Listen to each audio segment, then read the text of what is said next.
শীত মানেই কিন্তু পিঠাপুলির উৎসব লেগেই থাকে। একসাথে পেয়ে যাচ্ছেন দুইটি ভীষণই মজাদার পিঠা। একটি হলো দুধ পাকন, আরটা হলো নারকেলি পাকন। একদম সহজ আর খেতেও হয় অসম্ভব মজা, কোনো রকম ঝামেলা ছাড়াই।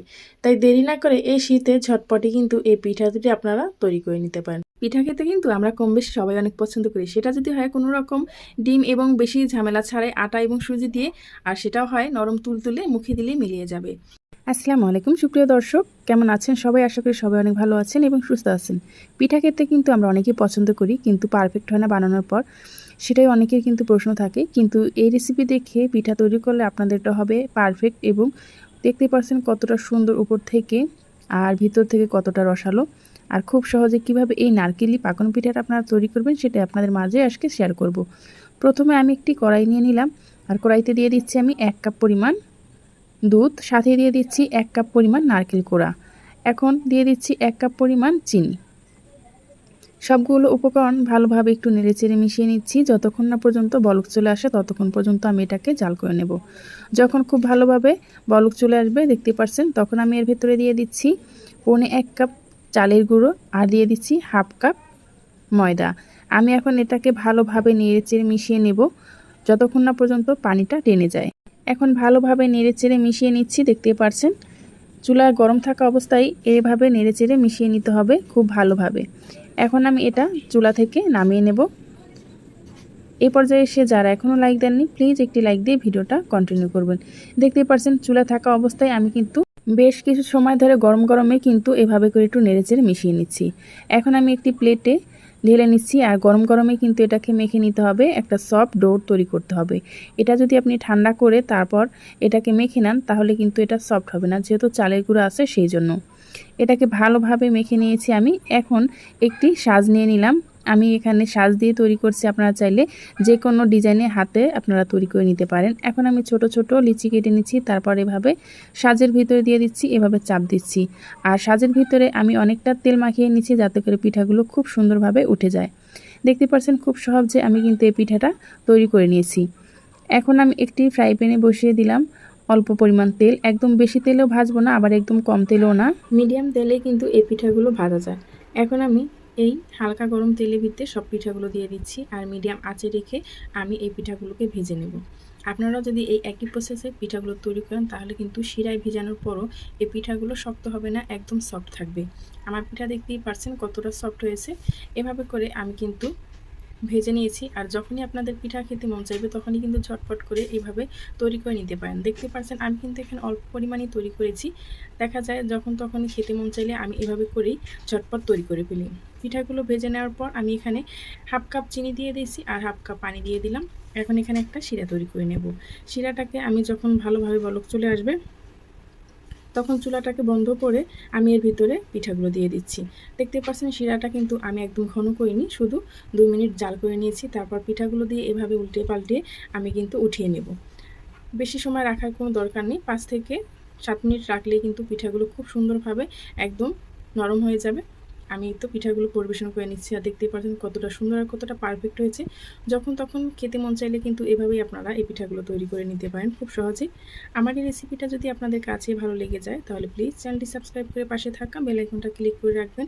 আর যারা ফেসবুক পেজ থেকে দেখছেন চাইলে পেজটি ফলো দিয়ে আমার সাথেই থাকতে পারেন এভাবে নতুন নতুন রেসিপি পাওয়ার জন্য। আর পিঠাগুলো দেখতে পাচ্ছেন মাশাআল্লাহ কত সুন্দর হয়েছে। এই নারকেলি পিঠাটা একবার হলো আপনারা বাসায় তৈরি করবেন। পিঠা খেতে কিন্তু আমরা কম বেশি সবাই অনেক পছন্দ করি। সেটা যদি হয় কোনো রকম ডিম এবং বেশি ঝামেলা ছাড়াই আটা এবং সুজি দিয়ে, আর সেটাও হয় নরম তুলতুলে, মুখে দিলেই মিলিয়ে যাবে। আর এই পিঠাটার নাম কি কে কে বলতে পারেন? আমি কিন্তু এই পিঠাটার নাম দিয়েছি ডোরাকাটা। এটা কিন্তু দেখতে ডোরাকাটার মতোই লাগছে, আর এটা রসে ভিজে কতটা সুন্দর হয়েছে দেখতে পাচ্ছেন। আর খেতেও কিন্তু হয়েছে অসম্ভব মজা, আর তৈরি করা খুবই সহজ। তো চলুন দেখে নিই আমি এই পিঠাটা কিভাবে তৈরি করলাম। প্রথমে আমি একটি কড়াই বসিয়ে দিলাম, আর কড়াইতে দিয়ে দিলাম পরিমাণ মতো পানি, মানে আপনি যেই পরিমাণ তৈরি করতে চান অল্প কিংবা বেশি। আমি এখানে 2 কাপ পানি দিয়েছি, আর 2 কাপ পানিতে দিয়ে দিচ্ছি একটু স্বাদ মতো লবণ, আর 1 টেবিল চামচের মতো দিয়ে দিচ্ছি আমি সয়াবিন তেল। এখন আমি এর ভেতর দিয়ে দেবো 1 কাপ সুজি এবং 1 কাপ ময়দা। সুজিটাকে আমি প্রথমে আগে একটু ভালোভাবে গরম পানির সাথে একটু মিশিয়ে নিয়েছি, যেহেতু এটা দানাদার সেই জন্য। তারপরে আমি দিয়েছি আটা। এখন সুজি এবং আটাটাকে ভালোভাবে মিক্স করে নিচ্ছি। দেখতে পাচ্ছেন খুব সহজে কিন্তু এটা করে নিতে পারেন। একটু বড় ছড়ানো পাত্রে নিলে তাহলে কিন্তু আটাটা আপনি সেদ্ধ করতে খুব সুন্দরভাবে হয়ে যাবে। এখন এটাকে আমি ভালোভাবে চুলার উপর রেখেই এটাকে সুন্দরভাবে নেড়েচেড়ে মিশিয়ে নিচ্ছি। আর এখন কিন্তু চুলার জালটা বন্ধ করে দিয়েছি, যেহেতু ফ্রাই প্যানটা অনেকটা গরম, সেজন্য কিন্তু এই ফ্রাই প্যানে আমি কিছু সময় ঢাকনা দিয়ে ঢেকে রেখেছিলাম। তারপর আমি আবার গরম গরম এটাকে হাতের সাহায্যে ময়ান করে নিচ্ছি। আর মেখে নেওয়ার পর দেখতে পাচ্ছেন এটা কতটা সফট হয়েছে। অবশ্যই কিন্তু এটা সফট হতে হবে। এখন আমি সেই আটা থেকে ছোট ছোট একটু একটু করে লিচি কেটে নিচ্ছি। আর রুটি বেলার ফ্রি থাকে, সেই ফ্রির উপর করে এভাবে করে হালকা একটু ঘুরিয়ে নিচ্ছি, একটু লম্বা করে শেপ দিয়ে নিচ্ছি। দেখতে পাচ্ছেন এভাবে করে কিন্তু আমি শেপগুলো দিয়ে নিচ্ছি। আর চালনির সাহায্যে খুব সহজে কিন্তু এই পিঠাগুলো তৈরি করা যায়। দেখতে পাচ্ছেন কতটা সুন্দর লাগছে। এখন আমি হাতের মধ্যে একটু তেল মাখিয়ে নিচ্ছি আর চালনির ভিতরে একটু তেল মাখিয়ে নিচ্ছি। তারপর হাতের সাহায্যে এভাবে একটু হালকা করে চ্যাপটা করে নিচ্ছি। তারপর এভাবে চালনির উপর রেখে চাপ দিলেই কিন্তু এই ডিজাইনটা খুব সহজে হয়ে যায়। একদম ঘরে আমি মনে করি সব রাঁধুনি ঘরেই কিন্তু এরকম একটা চালনি থেকে থাকে। তারপর আমি এটাকে খুব সহজেই উঠিয়ে নিতে পারছি, কারণ এটার সাথে আমি একটু তেল মেখে নিয়েছিলাম, সেই জন্য। এভাবে করে কিন্তু আমি একই প্রসেসে সবগুলো পিঠা তৈরি করে নেব। আর এই পিঠাটা তৈরি করার পর খেতে যে অসম্ভব মজা লাগে সেটা কিন্তু আপনারা বাসায় তৈরি না করলে বুঝতেই পারবেন না। যে কোনো অতিথি আপ্যায়নে আপনি যদি আসার আগে এটা তৈরি করে রেখে দেন দুধে ভিজিয়ে, তাহলে কিন্তু এটা খুব সহজেই তাদের কাছে পরিবেশন করে দিতে পারেন। এই তো একই প্রসেসে আমি সবগুলো তৈরি করে নিয়েছি। এখন আমি দুই সাইড থেকে একটু টান দিয়ে একসাথে মিশিয়ে এভাবে করে চাপ দিয়ে দিচ্ছি। তাহলে কিন্তু এই পিঠার ডিজাইনটা একদম সুন্দর হয়ে গেছে। আপনারা চাইলে লম্বা লম্বা করেও রেখে দিতে পারেন। আর এটা কিন্তু একটু ডোরাকাটাই লাগছে, সেই জন্য আমি এই পিঠাটার নাম দিলাম ডোরাকাটা পিঠা। এখন আমি দুধে ভিজানোর জন্য এখানে আমি 1 লিটার দুধ নিয়ে নিলাম। আর এখানে আমি দিয়ে দিলাম কিছু গোটা মশলা, আর সাথে দিয়ে দিলাম আমি 1 কাপ চিনি, দিচ্ছি স্বাদ মতো একটু লবণ। এখানে লং, দারচিনি আর এলাচ দিয়েছি সুন্দর একটা সুঘ্রাণের জন্য। এখন আমি এটাকে ভালোভাবে জাল করে নিয়েছি। জাল করে একটা সাইডে আমি এটাকে রেখে দেব যতক্ষণ না পর্যন্ত আমি পিঠাগুলো ভেজে নিচ্ছি। এই পিঠাগুলো কিন্তু গরম দুধে ভিজানো যাবে না, তাহলে কিন্তু একদম গলে যাবে। অনেকের প্রশ্ন থাকে দুধে ভিজানোর পরও পিঠা একদম নরম হয় না, সফট হয় না, কিন্তু আমি বলবো এই প্রসেসে একবার হলো বাসায় তৈরি করবেন, তাহলে আপনাদের পিঠাও হবে একদম পারফেক্ট।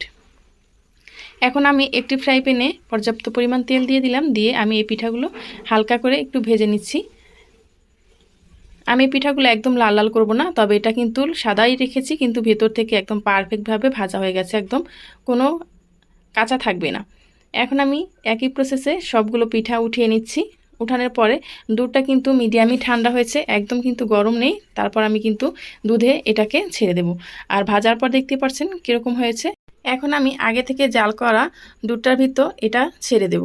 তারপর আমি অপেক্ষা করব 10 মিনিট। 10 মিনিটের পর আমি আপনাদেরকে এটা দেখাবো কতটা পারফেক্ট হয়েছে।